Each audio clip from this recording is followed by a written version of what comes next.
Lagi ko ang sinasabi na pag may nakikita, naglalaro ka pala, yan. Anong madalas na tinatry mo? And lagi ko ang sinasabi na okay lang yan Pero may part dyan na hindi na magiging okay. Pag hindi ka na nakukontento. Kasi meron talaga na, ang lalaki yan yung mga nakukuha nila. As in, meron ako mga friends na, ay grabe, yung 20K ko naging 50K in one snap.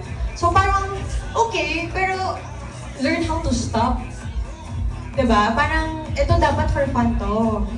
Dapat makakatanggal to ng stress sa atin. Pag masyadong heavy workload, pag masyado tayong stress, hindi siya dapat nagiging cause ng stress. So sabi ko sa kanila, parang ano lang din yan parang pumarty ka, tapos uminom ka ng 1 glass of wine. Tapos na-feel mo na, okay pa ako, pwede pa ako magdagdag ng isa pang glass.